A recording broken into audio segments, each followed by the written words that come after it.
Ini kain baju tau. Lipat melipat ni tugas orang perempuan. Bukan tugas orang lelaki. Ingat tak, masa dekat kolej dulu, Mami yang pergi kolej Daish, pergi ambil baju kotor, bawa balik, gosok, cuci semua. Mami tak pernah dera anak Mami macam ni, Mami tak ada siapa yang nak dera Daish dekat sini. Daish yang nak buat. Mami, alah, ni semua senang je lah, Mami. Ni Daish yang malu. Dah besar panjang macam ni, baru belajar buat benda ni. Belajar bukan belajar buat benda ni. Awak tu lelaki, belajar buat benda lain. Bukan kerja orang lelaki. Dah tak payah. Kalau Cepaka tak boleh buat, Mami boleh buat. Mami. Bukan Cepaka tak nak buat, tapi Daish yang nak buat. Kak Ma ni datang kat rumah ni sebab Kak Ma rindu sangat dengan anak Kak Ma. Kita jagakan daripada kecil sampai besar. Kitalah yang melahirkan. Tiba-tiba dia kahwin. Dia dah dibawa lari orang. Tinggallah kita seorang-seorang kat rumah. Bila Kak Ma dah datang kat sini, dia pula tak ada. Dah diarah pula suruh pergi kerja kat restoran. Kak Ma tengok anak Kak Ma tu dan macam beruah kasar aje. Itu dia sedutan untuk muka topik kita pada hari ini, pasangan anak mak. Saya kadang bila tengok macam tu kata, kawak agaknya kalau ada anak lelaki, kalau jadi mak macam mana agaknya? Saya tak tahulah, Allah tak ada rezekikan saya. Bukan kata anak, pasangan pun tak ada. Janganlah macam itu. Tak tahulah. Saya hari Jumaat saya doa. Allah, salah soalan ke saya tanya?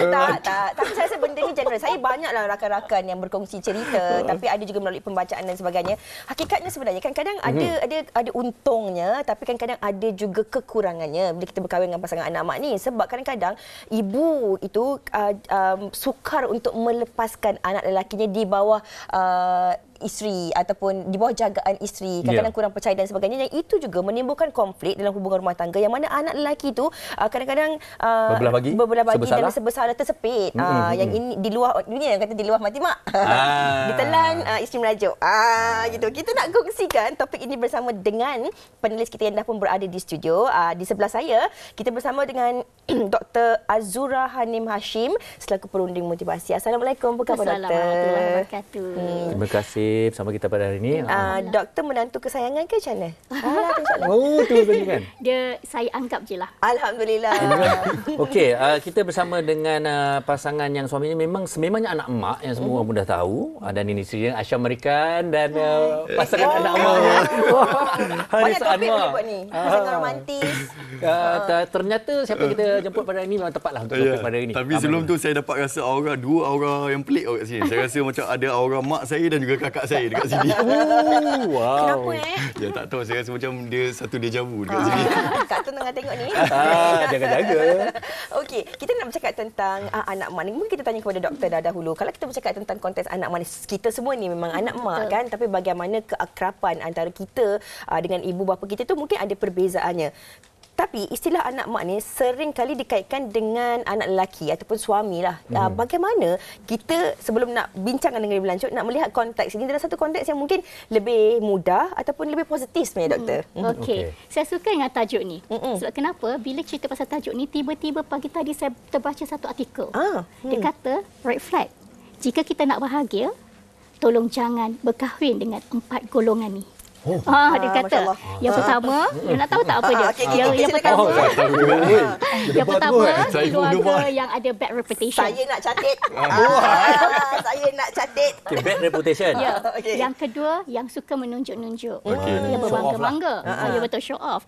Yang ketiga, yang ada konflik bergaduh adik-beradik keluarga ni semua. Yang keempat, anak mak yang terlalu, bukan anak mak macam mana tahu, yang terlalu didiktik oleh ibu ayah, especially mak. Dan memang kajian mengatakan bahawa bila tadi cakap kajian anak mak, anak papa, anak ayah kajian mengatakan bahawa jika kita wanita, kita anak perempuan, memang dia punya rapat tu dengan ayah. Tetapi jika anak lelaki dengan mak, sebab itulah banyak kajian yang mengatakan ataupun isu cerita pasal anak mak ni dikenakan dekat lelaki. Siam menantu. Ya, sebab memang kajiannya begitu. Tapi ada banyak benda positif yang kita boleh lihat dari situ. InsyaAllah. Baik, kita percepatkan di mana ini adalah faktanya. Haris mengenai Makin berdepau. Tunggu ada fakta. Tolong ambil tisu untuk Haris. Jadi Dah jadi macam ikon anak mak. Secara jujur dan terbukanya, mungkin ada cabaran tersendirilah berkahwin dengan seorang anak mak ni. Secara jujurnya, mula-mula kahwin dengan anak mak ni memang sangat susah. Jujur cakap, Syah memang tak boleh adapt. Kita orang banyaklah selisih faham awal kahwin dulu. Tapi bila dah lama-lama kita dah tahu perangai mak dia macam mana. So kita kena ikutlah. Walau macam mana pun tu tetap mak dia. Kita tetap kena respect mak mertua. Kita ibu mertua itu adalah ibu kita juga, kan. Macam Haris sendiri lah, ini kita cakap dari awal tadi, kadang-kadang ini yang membuat kadang-kadang lelaki lah ataupun suami kadang-kadang tersepit. Yang ibu tentulah itu memang syurga kita, kan, kita sayang, tapi isteri pun memang kita sangat sayang dan sebagainya. Haris sendiri, bagaimana Haris mengambil titik tengah ni untuk menetralkan keadaan? Saya pun lelaki tu dia. Benda ni memang susah. Ni susah sebab dia sebenarnya menjadi orang tengah yang mana dua-dua ni kita sayang. Memang sangat-sangat susah sebab kita tak nak kena jaga hati mak dan kita nak kena jaga hati isteri juga. Kita tak nak dua-dua ni jadi macam jagi yang ni merajuk, yang ni okey, nanti dia jadi macam pelik. Dia rasa macam tak kena. Macam kita kena sentiasa balance. Jadi tu yang saya macam kadang-kadang adalah juga selisih faham tu kadang-kadang side mak, side isteri. Jadi untuk menjadi, jujurlah bagi saya, untuk menjadi orang tengah ni memang sangat-sangat suka. Jadi macam mana Haris mengendalikannya tu? Ya. Itu yang kita nak tahu. Itulah. Alhamdulillah dengan sebab saya ni, ialah dalam masa yang sama kita macam mendekatkan diri dengan ulama'-ulama'. Kita macam ambil tahu juga apa yang patut saya buat kalau jadi macam ni. Okey, patut saya lebihkan mak ke ataupun patut saya lebihkan isteri kalau dalam keadaan macam ni. Setiap situasi itu berbeza dia punya ni. Ada yang situasi kita kena lebihkan mak. Ada situasi yang kita kena lebihkan isteri. Jadi dia macam tu gaya dia. Macam itulah saya. Jawapan Haris ni kita lock lah. Mengikut situasi. Itu anak mak. Sebab tu kita lelaki, kita pemimpin. Betul. Kita nampak serius Okey, tapi doktor, kadang-kadang ini jugalah masalah. Kadang-kadang sebagai orang yang mungkin lebih dewasa, ibu ataupun bapa ni lah, kan, apabila anak-anak ini dah pun mula ada kehidupan mereka sendiri, mendirikan rumah tangga dan sebagainya, kita memanglah sayang anak kita. Dah ibu khususnya melahirkan, membesarkan, dididik dengan penuh kasih dan sayang, kan. Tetapi bila anak-anak ini nak memulakan dimensi baru kehidupan mereka, ada setengah ibu ni dia tak melepaskan. Dia rasa tak boleh tetap merasakan anak saya ni saya punyalah. Jadi makan, pakai, bangun pukul berapa, menantu buat apa, cucu bagaimana, semua nak ditentukan. Jadi itu mungkin boleh menjadi masalah juga dalam hubungan betul. rumah tangga. Bila kita cerita macam ni, sebab ibu ayah ataupun ibu sendiri ni, dia seeloknya dia bagi panduan, tapi bukan bagi keputusan. Setuju tak dengan saya? Setuju. Dan ada satu kata-kata yang saya suka ayatnya. Setiap tingkah laku adalah ada di sebaliknya niat positif. Dan niat positifnya adalah apa? Kasih sayang. Betul. Ibu tu melakukan dengan penuh kasih sayang sebab itu anak dia. Tak boleh lawan sebab itu anak yang dididik, dilahirkan, cannot challenge. Ibu tidak boleh di-challenge oleh isteri. Isteri pula dia kena faham yang itu adalah ibunya. Potong macam mana pun itu tetap ibunya. Nak kutuk macam mana pun itu tetap ibunya. Dia tak boleh. Jadi kat sini sebab ada tiga pihak. Satu pihak adalah pihak ibu, kedua adalah pihak anak iaitu anak kepada ibu, yang ketiga adalah menantu. Jadi tiga-tiga ni perlu faham konsep dan juga apa tanggungjawab mereka untuk nak semuanya harmoni dan neutral. InsyaAllah. Tapi bagaimana kita nak memberitahu dalam konotasi yang lebih mudah, yang lembut, tak menyakitkan hati, bahawa kadang-kadang anak-anak ni nak kehidupan mereka sendiri. Taklah macam dah datang rumah, contoh ini ada kisah benar yang mana dia datang ke rumah anak dia tak kasih menantu tidur dengan anak dia nak tidur sekali dengan anak dia. Jadi kadang-kadang sampai ke tahap begitu, kan. Ada. Macam mana tu, doktor? Itu menarik sebab memang ibu ni kata memang ayat tadi melepaskan tu memang sangat kena, sangat tepat. Jadi kat sini sebenarnya lelaki ataupun si anak ni dia kena main peranan. Dia yang kena main peranan di mana dia yang kena disiplin, dia kena jaga, dia kena pegang tanggungjawab di mana, dia kena cakap dengan mak dia bagaimana, nak cakap dengan isteri dia bagaimana, nak tunjuk yang dia sangat concern dan sangat hormat kepada mak dia macam mana, tapi dalam pada yang sama dia tak boleh tinggalkan isteri dia. Jadi itu yang kena mainkan peranan yang sangat kuat untuk nak memastikan dua-dua tu dalam keadaan yang stabil, sebab dua-dua emosi dia ups and down. Especially perempuan. Dikatakan perempuan emosi dia memang tak sama macam lelaki. Betul. Jadi memang kena ambil peranan. Saya bila doktor cakap, saya faham perasaan awak dan saya pun macam rasa, saya sebahagian daripada perbincangan lah. Awak nampak lah. Saya memang anak mak. Anak mak. Jadi saya faham walaupun tak adalah pengalaman yang kritikal dan sebagainya, tapi kita faham dilema itu. Hello, Elina di talian. Okey, kita nak dengarkan dahulu pandangan orang ramai juga tentang topik ini sebelum kita nak borak lagi bersama dengan Aisyah dan juga Haris. Kita dengarkan.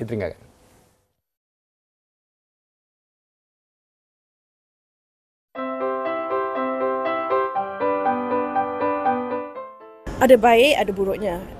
Kalau yang buruknya bila seseorang wanita, isteri berkahwin dengan suami yang merupakan anak mak, nanti akan timbul masalah di kemudian hari. Contohnya macam keputusan yang dibuat oleh suami itu semua akan dikontrol oleh ibu. Saya bukan cakap semua orang tetapi sesetengahnya. Kalau bila dah kahwin tu dia kena pandailah nak timbangkan, jangan pada mak dia pun ada tanggungjawab sendiri kan. So dia kena pandailah bila anak mak ni kalau macam susah sikit lah kan bawa sisik mak kan, jadi keluarga dia pun kena jaga jugalah pada saya lah. Pada saya lah, kalau anak mak ni dia satu je, dia akan lebih pada family dia. So kalau belah kita ni dia macam kurang. So pas saya dengan husband, kita orang lebih saya pula anak mak. Sebab saya memang lepas kahwin mesti dengan mak saya. And then sampailah ada anak, sampailah dia meninggal pun kami duduk satu rumah. Untuk Diana sendiri, sebenarnya husband Diana jenisnya anak mak. Tetapi nasib baik dia bukan anak mak yang orang selalu dianggap negatif. Sebab bila cakap pasal anak mak ni kadang-kadang kita sendiri, and now I'm a mom kan, bila I tengok I sendiri, anak lelaki I, dia punya manja dengan maknya, dengan dia jaga maknya is memang ekstra. So sebenarnya kalau you seorang anak mak tu, kalau dia pandai jaga mak, sebenarnya dia pandailah jaga isteri dia juga. Baik. Terkedu. Betul. Tapi pasal sempatlah bersembang sekejap tadi kan. Memang benda ni terletak kepada lelaki yang harus bijak lah sebenarnya. Bijak untuk mengemudi sebenarnya di antara dua jiwa yang berbeza. Wow. Okey, teruskan. Okey, betul. Okey, kita nak tanya Aisyah lah. Kita dah dengar tentang cabaran dan sebagainya. Tetapi pasti ada sudut positifnya. Kerana biasanya seorang lelaki ini hasilnya adalah dari didikan ibu dan ayah, didikan keluarga. Walaupun bila dah rapat tu maknanya ada ciri-ciri ataupun positifnya yang memberi satu nilai yang baik kepada rumah tangga. Jadi mungkin kalau Aisyah boleh kongsikan lah. Kalau sebagusnya hari ini sebagai seorang mak, apa yang nilai yang diberi pada rumah tangga dan juga Aisyah sendiri? Macam mana? Maknanya pandai jaga isteri lah. Dia okey, senang cerita kalau Syah dengan mak mertua ada, dia akan balance. Dia tak pernah berat sebelah. Contohlah kalau Aisyah ada buat salah, dia akan tegur. Kalau mami terlebih, mak mentua Syah terlebih, dia akan tegur. Macam dia tak pernah berat sebelah. So far Haris memang banyak positif lah. Tak ada negatif lah. Tapi Aisyah nak tanya juga kan, kadang pasangan yang anak mak ni anggaplah dia tak ada kat sini kan. Dia tak ada kat sini. Keluar jam. Pasangan yang anak mak ni kadang-kadang dia pun ada expectation tertentu kat kita. Contohnya macam, alah kenapa you masak kari ni tak sama macam mami I masak? Kenapa you masak tom yum? Macam tu. Jadi kalau ada perkara-perkara begitu, ada tak macam Aisyah sendiri mengambil macam langkah contoh telefon ibu mertua ke ataupun bagaimana yang Aisyah lakukan? Ke dia tak pernah buat macam tu? So far yang masak, Haris yang selalu masak. Dia selalu call mak dia, mami nak masak macam mana nak masak untuk Aisyah ni. Dia selalu macam tu. Tapi semua mami okey. Mami kalau nak tanya apa macam apa benda kita tak tahu, nak tahu kan. Dia okey semua benda tu. Boleh je call dia tanya. Dia bukan akrab lah. Okey, nak tanya Haris jugalah. Okey, bila sebagai anak mak ni kita sangat rapat dengan mak. Mesti macam saya pun rasa macam kita ni ada nilai yang macam kita bawa kepada rumah tangga kita tengok macam mana ibu melayan ayah, ayah melayan ibu. Betul. Jadi adakah itu juga awak bawa juga ke dalam perkahwinan ni, ke dalam rumah tangga ni?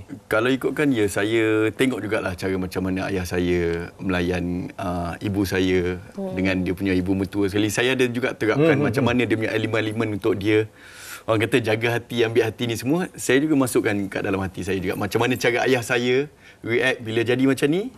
So saya pun akan buat macam tu juga. And tadi saya lupa nak tambah sikit yang apa yang ustaz saya cakap. Isteri adalah tanggungjawab, ibu adalah komitmen. Komitmen maksudnya anak bukan saya seorang saja yang patut jaga mak. So kalau saya ada 5 adik-beradik, semua kena jaga mak. Itu adalah komitmen saya. Tapi tanggungjawab saya adalah isteri. Itu yang ustaz saya selalu pesan pada saya lah. Betul juga, tanggungjawab. Itu memang tanggungjawab. Betul. Tapi komitmen yang tak boleh tinggalkan. Bukan komitmen yang macam sekadar macam itu tak. Okey. Farin, tadi doktor ada katakan dari awal tadi kan, ada artikel tentang 4 kategori ni. Tapi kadang-kadang kita lihat macam tak adil pula kan, sebab kadang-kadang ada orang tu memang dia anak tunggal dan sebagainya. Jadi dia memang kerapat dengan keluarga dia dan sebagainya. Jadi dia memang anak mak. Tapi daripada apa yang Aisyah katakan tadi, kalau kita lihat perspektif yang lain, anak mak yang pandai masak, yang bersungguh-sungguh ingin menjaga isteri dan juga anak-anaknya. Ini kebaikan-kebaikan ataupun perkara-perkara positif yang boleh kita ambil, yang boleh kita, orang kata, semarak lagi hubungan rumah tangga walaupun pasangan kita ni anak mak. Saya setuju tu. Sebab kenapa memang dikatakan apabila anak mak, suami kita anak mak, dia ada banyak kelebihan. Contohnya anak mak, suami tu akan pandai menjaga emosi, pandai melayan, pandai buat kerja kan. Jadi tak ke isteri tu macam lebih relax kan, dia ada banyak kelebihan. Dan sebenarnya kalau kita nak jealous dengan husband kita, dengan mak dia, tak boleh. Sebab kita pun bakal jadi ibu. Saya sendiri, kalau saya nak cerita, saya sekarang, kalau dulu saya jealous dengan husband saya, dengan mak, tapi sekarang ni Allah bagi saya 3 anak lelaki, di mana nanti saya pula akan jadi mak mertua. Jadi bila jadi mak mertua, macam mana kita pula? So apabila kita nak rasa jealous ke, emosi dan sebagainya, kenang balik. Cuba letak diri kita dalam keadaan jika kita sebagai ibu mertua, jika kita dalam keadaan suami. So bila kita fikir dalam keadaan macam tu, dia akan jadi lebih rasional dan kuranglah rasa emosi, dan insya-Allah akan lebih harmoni, insya-Allah. Okey, cukup menarik. Tapi saya doktor nak cakap pasal kita tu kita pandai buat kerja, jaga emosi. Doktor cakap pasal Haris. Haris ada, okey. Aisyah, okey. Ini juga cukup menarik. Bila Aisyah kata bila dah berkahwin, baru nampak cabaran tu. Tapi kita pun sempat bertanya juga tadi, sebelum kahwin dengan Haris pun dah tahu dia memang anak emak. Jadi apa yang buatkan Aisyah pasal tak apa, aku ambil cabaran ni, aku cintakan dia, apa cabaran yang mendatang aku sanggup lalui. Apa yang membuatkan Aisyah berani jugalah, walaupun kita tahu orang kata pasangan anak emak ni ada pro dan kontranya. Sebab kita sayang lah. Dan kita cinta. Memang kita kena sanggup. Terjun lautan api pun kita sanggup. Nak kata... Macam mana I cakap, you? Susahlah. Boleh minta jawapan, tak boleh. Kita ada jawab objektif pun. Okey, nak kata, mula-mula dia tak terfikir pun seberat ini sebenarnya. Ini tak tahu. Tapi senang cerita, saya dulu yang nak kat dia betul-betul. Okey. Tapi ada tak perbincangan tu? Tapi rasa ada. Kita ada ada. Dia cakap, dia kata, you, mami I garang tau. Tapi time tu dia tak. Cakap, okey je you, I boleh handle. Boleh handle sebab dia tak nampak lagi. Sebab bila dah kahwin, time tu lah baru nampak yang mami ni macam mana garangnya orang. Tapi garang dari segi positif. Jadi kan? sebelum kahwin, saya dah pesan kat dia awal-awal. I nak bagi tahu awal-awal tau. Sebab dia memang rapat jugalah dengan mak saya sebelum kahwin kan. I nak bagi tahu you awal-awal, mak I garang tau. Garang sangat. Lepas tu dia macam okeylah. I boleh handle punya, you jangan risau. Tapi Aisyah tadi kan ada confident kan. Confident macam okey. Tapi masa mula-mula nak pergi jumpa mami Haris ni, berdebar ke atau macam benda boleh settle ni? Masa kata inilah keputusan kami akan berkahwin. Saya nak jadi menantu. Mula-mula berjumpa. Mula-mula berdebar, tak bercakap. Kita senyap je. Dah confident, tiba-tiba dah jumpa je senyap pula. Sebab mula-mula kalau ikutkan dia punya kronologi dia, mula-mula dia datang rumah saya. Dia adalah orang pertama yang saya bawa jumpa mak saya. Mak dia bercakap. Dan orang perempuan yang first saya bawa. Sebelum kita orang kahwin, saya bawa dia jumpa mak saya 2 tahun sebelum tu. Okey, 2 tahun sebelum kita orang kahwin, saya bawa dia jumpa mak saya. Dan time tu mami macam, betul ke ni? Dia macam risau. Ya ke ni? Boy, betul ke ni? Betul ke dia ni? Tapi after that, lepas 2 tahun macam kita berkenal lagi, rapat lagi, and then after that baru mak nampak yang macam kita ni boleh sekali. Tapi dari segi cabaran tu memang sangat apa cabar. Yang saya nampak lah. Apa yang saya nampak memang sangat-sangat mencabar lah sebenarnya. Untuk dia sebagai seorang isteri ialah, saya ni memang orang kata anak mak yang memang tidur tepi ketiak mak. Tapi yang untung Haris lah. Ya. Ya. And lagi satu, alhamdulillah lah yang mami pun percaya pada saya. Dia percaya pada saya yang saya boleh guide Asha ni. Alhamdulillah. Untuk bawa ke dalam family dengan cara yang lebih harmoni dan juga positif. Tapi Haris, mungkin sebenarnya apa yang dilakukan bukan oleh ibu Haris ini, tapi ibu-ibu di luar sana sebenarnya adalah inginkan yang terbaik untuk anak lelaki mereka. Itulah orang kata jasa dan juga pengorbanan seorang ibu kan. Kadang-kadang mungkin orang ada anggapan yang berbeza, doktor. Tapi hakikatnya ibu-ibu ni ingin yang terbaik untuk anak-anak mereka. Macam mana tu, doktor? Ya, betul. Sebab memang anak-anak ni, ibu-ibu ni memang nak yang terbaik untuk anak-anak. Sebab tu kalau boleh yang kahwin tu dengan anaknya nak pastikan sama masakan, sama semua, sama jagaan. Sebab balik-balik kepada ayat kasih sayang. Okey, tak apa. Untuk penghujung ni juga mungkin kita dah lihat, dengar segala yang baik, yang positif dan sebagainya. Tapi mungkin kepada ibu juga kita mengharapkan ihsan kefahaman daripada seorang ibu terhadap limitasi ataupun batas untuk rumah tangga anak-anak ni. Jadi apa nasihat untuk para ibu khususnya? Okey, untuk para ibu memang dinasihatkan. Anak-anak ni kita membesar, kita didik, kita besarkan. Tapi satu ketika kita kena lepaskan. Sebab dia ada life dia. Betul. Sebab anak-anak dia tak selama dengan kita. Jadi yang tinggal hanya kenangan, sebab tu jaga kasih sayang. Dan yang kita kena ingat bahawa dalam ada hadis yang mengatakan bahawa ada 3 kali kan disebutkan ibu, ibu dan kemudian ayah. Jadi maknanya kat sini ibu-ibu faham konsep ibu, dia kena jaga diri dia supaya anak dia sentiasa dengan dia. Tapi maknanya kena harmoni. Supaya anak pun rasa berlapang dada dan sentiasa diredai. Pada lagu tema. Apa dia? Let it go. Okey, tapi Aisyah dengan Haris mungkin sedikitlah orang kata dalam mengharungi bahtera perkahwinan memang ada macam-macam asam garam ni kan. Macam mana anda berdua mencari titik tengah untuk terus membahagiakan diri anda dalam masa yang sama menggembirakan juga ibu dan ayah? Macam mana saya fikir macam ni lah. Cinta saya macam mana pun yang pertama tetap ibu saya. Walaupun dia datang yang kedua, tapi cinta dia tu memang tak boleh nak siapa-siapa pun tak boleh lawan. Macam mana pun ibu saya tetap nombor 1. Dan dia pun faham pasal benda tu. Dan saya rasa disebabkan itulah sebenarnya yang membuatkan kami ni lagi orang kata tak ada pergaduhan selepas pada tu. Mula-mula tu memang ada perselisihan faham tu. Tapi after that, bila dia dapat faham, and saya bersyukur sangat-sangat bila dia dapat faham, dan saya harap-harap dekat orang kat luar sana pun, benda ni dia take time. Dia memang ambil masa. Dia tak boleh benda ni dalam masa 1 hari terus settle masalah ni. Tak. Saya pun kiranya kita dah berapa tahun? 2 tahun kahwin. Dekat. Senang cerita, sebagai isteri tu kena main peranan lah. Jangan terlampau jealous bila suami dengan ibu dia. Sebab kita kena tahu, yang tu tetap ibu dia, tetap sugar dia. Kita ni kena ikutlah dia. So far suami saya pandai jaga hati. Haris, terima kasih. Sayang. Terima kasih sekali lagi. Kami tak boleh nanti kat Miza.